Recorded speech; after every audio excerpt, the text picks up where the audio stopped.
그 다음은요, 우리가 성부처에 대해서 한번 이야기를 좀 짚어봐야 되겠습니다. 수도권 민심과 선거 전망을 좀. 일단 그 인구 이동을 보면은 수도권에 있는 인구들이 강원도 서부, 충북 서부, 충남 지역으로 대거 이주를 하면서 과거 한 5년, 10년 전 이때 여론조사를 해보면은 대구, 경북 인구가 전국에서 차지하는 비율이 충청보다도 0.몇 포인트 높았어요. 그러던 것이 이제는 역전이 되어갖고 0.4%, 0.5% 그 이상 지금 벌어지는 조짐입니다. 충청 쪽 인구 그만큼 더 많아지는 거죠.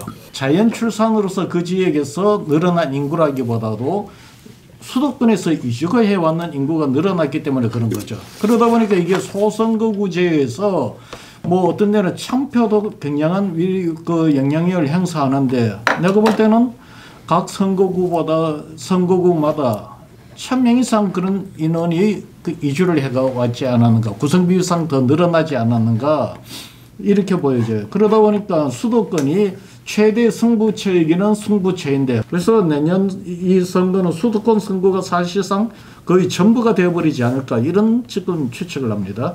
저는 2016년 그 총선 때 보면 박근혜 정권이 많이 이길 거라 했지만은 저는 그때 방송에서 그러지 않을 수 있다라고 봤어요. 그런데 2020년 총선에서는 의외로 이제 당시 여권이 많이 이겼는데 여기에 부동산이라는 부분이 한국에 결정적으로 작용하고 있다라는 걸 수도권이에요. 좀 봐야 됩니다. 지방 같은 경우에는 사실 뭐 부동산이 올라거나 내려봤자 그게 뭐 크게 영향을 안 미치는데 서울, 경기 같은 데는 지금 2016년에 비해서 2배 이상이 올랐거든요. 최고치일 때. 근데 요즘 부동산이 급속히 떨어지잖아요. 근데 이 떨어지는 분위기가 한 주 한 주 더 심각한데 4월 총선 때쯤 되면 이게 정부는 물론 새로 이제 내년에 뭐 신생아 특공이니 이런 걸 풀어서 막아보려고 노력하겠지만은 잘 못 막을 거라고 저는 보고 있습니다. 그래서 부동산이 서울과 경기 일대에서 인천에서 이렇게 떨어지는데 그 인천하고 경기는 서울하고 또 다른 또 측면이 또 있다고 봐요. 왜냐하면 서울에서 밀려나서 인천 경기로 간 사람들 멀리 요즘 충청까지도 간다 그러더라고요. 자기 재산이 반토막이 나가고 있다라는 부분에서 그것이 정치에 투표에 어떤 영향을 미칠 것인가 라는 것에 대해서 한번 진지하게 생각을 해봤나 난 그런 생각이. 한국 사람들이 굉장히 이게 자산에 민감한데 서울에서도 반토막 지역이 나오고 경기도도 반토막이 벌써 나오고 있는 마당에 이게 부동산 문제가 이번 총선에서 거의 쓸어버릴 수도 있을 것이다. 잘못하면.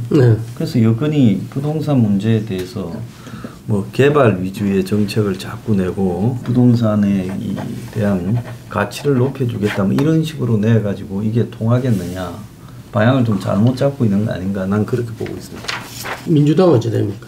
민주당은 어쨌든 뭐 상대적으로 뭐 잘하고 못하고 어떻게 보면 김건희 특검이나 저는 이재명이 문제 이런 게 정치 이슈가 되는 게 아니라 민생적 이슈가 이 총선을 좌우할 거다. 정치적 이슈는 실제로 크게 영향을 못 미친다. 난 그렇게 보고 있습니다. 신도시 재개발법, 노도심 뭐 개발, 메가시티 다 그냥 기존의 이 보수 기득권들이 해오던 부동산 개발 전략이었단 말입니다. 근데 그런 것들이 지금 사실상 여론에 처음에는 반짝했는가 싶었는데 별로 지지를 못 받았어. 그 원인이 뭔가 하면 수도권에 재개발했을 때 그 아파트가 얼마가 될 거냐. 한강도심을 재개발했을 때 거기에 60층짜리 아파트 가격이 얼마가 될 거냐. 김포가 서울에 들어온다고 해서 김포 아파트 가격이 유지될 거냐. 교통이 엉망인데. 이런 관점으로 생각해 봤을 때 사람들이 야 이게 아파트를 새로 지어갖고 다시 팔면 해봤자 나하고 관계없다. 결국 투기꾼의 대상이다. 이렇게 지금 사람들이 그 학습 효과가 생기고 있어요. 이런 전략으로 여건이 밀고 간다면 이번 총선은 대패를 할 가능성이 저는 있다고 봅니다. 과거에 이 여권의 보수의 정치인들은 좀 탄력성이 있었어요. 이명박이라든지 박근혜라든지 박근혜도 뭐 경제민주화 이런 걸 뭐 수용을 하려고 하는 현 정권이 보면 이 탄력성이 부족하다는 거죠. 자신들이 생각하는 보수 기득권에 관한 입장을 갖다가 쉽사리 고치려고 하지 않고 자기 생각만으로 발표하는 거예요.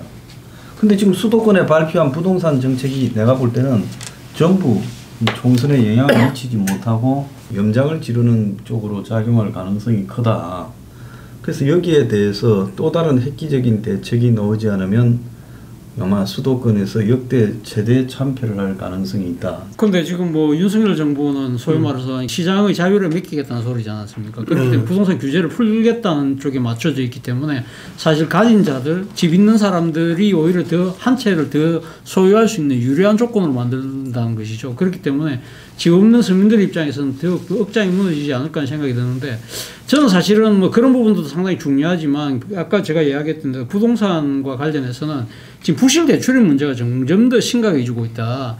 지금 PF 대출의 지금 상당수가 지금 사실상 연체거든요. 근데 지금 부도 내지 말게 하고 계속 지금 상환 기한을 계속적으로 뒤로 지금 물려주고 있는 상황이거든요. 건설사도 난리더라고요. 네, 걸려서 난리죠. 그래서 지금 이제 본 PF 말고 그 앞에 사전 단계에서 하는 땅을 구입하고 할 때 그 PF 대출 그 부실 비율이 점점 높아지고 있어요. 그래서 브릿지론 PF가 지금 상당히 심각한 문제인데, 그걸 지금 사실 시장 논리대로 하면 벌써 부도를 내야죠. 근데 부도를 안 내고 있는 거거든요. 그 지금 총선을 겨냥해서 그런 문제인 것 같은데, 바로 그 때문에 이복현 금감원장을 원래 사실은 총선 출마자로 다들 불렸는데 지금 주저앉힌 이유가 그거 지금 관리하라고 지금 주저앉힌 거거든요. 지금 김주현 금융위원장도 지금 유임시키는 이유가 바로 지금 그 PF 대출의 금융 부실, 이 부분이 지금 언제 틀릴지 모르니까 거기에 대해서 지금 나름대로 윤석열 정부가 그래도 신경 쓰기 때문에 두 사람을 유임시킨 거거든요. 근데 그게 내년 4월까지 버텨낼 수 있느냐. 물론 뭐 저는 버텨내야 된다고는 저도 바라지만, 사실 그걸 만약에 못 버텨낼 경우에는 이게 전체적으로 금융위기로 번질 수밖에 없는 거거든요. 지금 한 2주 정도 전에부터 이게 못 버티는 상황이 전개가 되고 있어요. 그래서 이제 또 문제가 뭔가 하면 건설사가 그 시행사, 사실은 둘이 한 통속인데 그 이 지급 보증을 쓰잖아요. 그 PF 대출. 그렇죠. 그 우발 채무라고 하죠. 그래서 우발 채무라고 해놓고 그게 현실화되면 이제 잡히는데, 태영이 지금 워크아웃 들어갔잖아요. 오늘 바로 나왔대. 그 우발 채무가 2조 9천억이에요. 네. 어마어마하죠. 어마어마하죠. 일군 건설사 포함해서 지금 한 30-40개가 이 중견 이상 문을 닫아야 될 그런 상황인데, 이걸 잠깐 끌고 가는데 문제는 뭔가 하면 150개가 있는데 팔라고 내놨는데 공매에 아무도 안 사고 땅을 공짜로 줘도 안 산다는 거 아니에요. 그러니까 애초에 사업성이 없는 그걸 가지고 그 땅값을 수천억씩 지불하면서 이 진행된 부동산 사업이라는 거예요. 그래서 하나도 공매 경매에서 안 팔리고 있어요. 제가 하다가 욕을 좀 빼먹었는데요. 근데 이거는 꼭 해야 될 것 같은데, 민주당의 이재명 대표가 통합 비대위 요구를 수용하고 선거를 치를 것인지. 자기가 물러난다 소리 아니에요? 그러니까 제가 생각했을 때는 그렇게 가야 되는데 본인은 지금 그럴 가능성은 안 보여주고 있잖아요. 그게 지금 민주당이 가장 큰 문제죠. 그 민주당도 살고 이재명 대표가 살기 위해서는 민주당 내의 혁신, 그 혁신은 제가 생각했을 때는 이재명 대표가 몸으로 보여줘야 되는 거거든요. 사실은 민주당 내에 가장 여러 가지 문제있지만 그중에 가장 큰 문제가 당대표의 사법 리스크, 그 이제는 재판 리스크로 지금 이어지고 있고, 사실은 위증교사 문제 같은 경우는 뭐 1심에서 결과 나오는데 뭐 몇몇 전문가, 그러니까 법률 전문가들은 법정구속까지 이야기하는 사람들도 있더라고요. 만약에 그런 상황이 진짜 총선에 임박해서 진짜 그런 일이 벌어졌을 경우에 그 민주당에는 치명타가 될 수 있잖아요. 그렇다고 한다면 사전에 이런 리스크를 스스로 관리할 필요가 있는데, 이재명 대표가 지금까지 보여준 바로는 본인이 당권을 놓치면 자신의 정치적 생명뿐만 아니라 자신의 모든 걸 다 잃는다는 그러한 상황에서 너무 지금 움켜쥐는 것을 더 강하게 하고 있는 것이 아닐까. 통합 비대위라는 나름대로 자신의 결단을 통해서 뭔가 당이 통합하고 혁신하는 모습을 보여줘야 되는데, 그럴 가능성은 점점 더 멀어지고 있다. 한동훈 위원장이 이 말한 걸 제가 얼핏 봤어요. 검사를 사칭한 존엄으로 계속 모시고 있는 당 이해가 안 된다, 이런 말을 했어요. 극단적인 대비 모습, 자기는 검사고 저쪽은 검사 사칭인데 그걸 또 존엄이라고 이제 하면서 이제 북한에서 쓰는 용어를 썼죠. 선거 직전에 이선으로 물러갈 가능성은 있는데, 이제 이낙연이나 그 뭐 저 정세균, 김부겸 같은 사람이 주장하는 그런 형태를 수용한 합의 형태로 이선으로 물러서는 게 아니라 자기의 이제 어떤 대타, 임시로 이제 선거를 치를 수 있는 자기가 믿을 수 있는 신복에게 맡기고 잠깐 빠질 수 있다. 어쨌든 뭐 욕을 하든지 말든지 선거 기간 좀 며칠만 버티면 한 3, 4주만 버티면 뭐 넘어가는 일이 있다라고 생각을 하면서 그렇게 끌고 갈 가능성이 큰데요.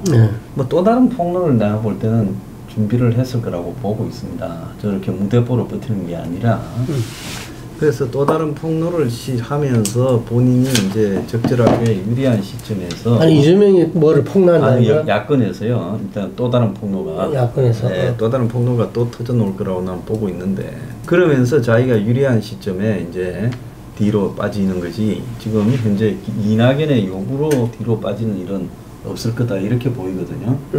그럴 걸 희석시키려면 여건이 또 곤혹스러워지는 상황을 만드는 것 외에는 다른 방법이 별로 없을 것 같아요. 그래서 아마 여건이 곤혹스러워지는 상황이 전개될 거다. 저는 그렇게 보고 있습니다. 아니 그 지금 특검 직전에 영상이 터졌잖아요. 전략적 시각에서 볼 텐데 네. 이재명 대표는 차기 대선과 사법 리스크에 모든 게 포커스가 맞춰져 있지 이번 총선이 아니에요. 네. 그러면 다음 대선과 사법 리스크를 관리하기 위해서는 제일 좋은 거는 총선 끝나자마자 이재명 대표가 다음 대선 후보로서 프리패스 그야말로 이 직행이 되는 모습을 보여주고 그러면 야당의 강력한 대권 주자라는 그 위치를 갖고서 사법 리스크로 관리하겠다는 것이 이재명 대표의 아마 전략적인 생각일 겁니다. 네. 통합 비대위보다는 총선 이후 당내 위상을 강화를 만들어낼 수 있는 결정을 하겠죠. 그 연장선상에서 연동형이냐 병립형이냐 이 비례대표도 결정이 날 것 같습니다. 당연히 병립형으로 갈 가능성이 크겠죠. 예. 병립형으로 가고 그 3비대 신당이 다 해쳐 모였을 때는 어떻게 보십니까? 국민의 지지율에 비해서 지역 그 의석수는 현격하게 적은 의석을 갖기 때문에 이재명 대표는 그게 두렵지가 않는 거죠. 그런데 예를 들어서 진보 진영은 5인 정당만 돼도 만족하겠지만은 이준석이나 이낙연 신당이 5인 정당이 됐을 때 그거는 굉장히 참 곤욕스러운 당이죠. 자 마지막 순서입니다. 제가 앞에 예고한 대로 자 다들 표가 있는데 이걸 보고 예측을 하게 하시면 되는데 저는 PK는 좀 민주당이 약진할 가능성이 있다. 오케이. 약진할 가능성이 있다 생각하고 호남에서는 국민의힘은 뭐 제 생각에 거의 가능성은 어떤 걸 하더라도 그거는 힘들다 생각을 하고 충청도는 좀 그 국민의힘 약진할 가능성이 있다. 충청권은 수도권도 한 7대3? PK하고 충청에서 변화가 있을 것이다. PK하고 충청. 반대는 다 동일하다고 보고 PK에서 제가 볼 때는 한 민주당이 9, 10석 정도 2~3석 늘어날 수가 있을 것이다. 가고 호남은 별 변화가 없을 거고 TK도 변화가 없을 것이고 서울, 경기, 인천 수도권에서 놓고 본다면 내가 볼 때는 지난 선거하고 거의 비슷할 것이다. 지난 선거하고? 지난 총선. 그 다음에 이제 문제는 충청에는 오히려 국힘에 더 줄어들 것이다. 한두 석 더 잃을 거로 봐요. 대원 저지선 내에 그 위태로운 집권 전당이 되어 있다. 이래 보는 거죠. 저는 수도권에서 현재 봤을 때 뭐 한 30대 91 정도 이래 봅니다. PK에서는 5개 정도 잃을 것 같고요. 강원 충청에서는 뭐 국민의힘이 조금 우세하겠죠. 강원도에서는요. 제주는 저쪽이 딱 민주당이. 충청도에서는 전체적으로만 12대 16 정도 되지 않겠냐. 그래서 전체적으로 한 110석 조금 넘기는 수준이라 현재 국민의힘이요. 국민의힘이. 국민의힘이 비례대표를 넣고 하면 120석은 될 거라 보고 있습니다. 120석. 지금 현재 완전히 저렇게 원사이드하게 기울어져 있는 상황은 아니다. 그렇게 봐요. 지지율이나 여러 가지. 민주당은 지금 160석 정도는 본다는 이야기입니다. 민주당이 그 정도 될 수도 있죠. 민주당이. 총선 승부가 역시 그 윤석열과 한동훈 그리고 이재명이 달려 있다. 국회도 균형 있는 권력이 필요하다라는 이야기를 했어요. 180석의 민주당이 실제로 대통령을 갖다가 국힘에 정권 교체됐을 때 나라는 국민들은 이 지난 1년 8개월 동안 어려움만 겪었다 볼 수가 있거든요. 많은 분들이 3당의 필요성, 다당제의 필요성을 이야기하고 또 다당제가 어려울 때는 양당이 균형 잡힌 국회가 오히려 더 낫다 이런 이야기를 하는데 그러기 위해서는 정말 이 윤석열 대통령과 한동훈 비대위원장 국힘이 한골 탈퇴를 해야 된다 결론으로 말씀드리고 싶습니다. 네, 수고하셨습니다. 네, 수고하셨습니다. 감사합니다.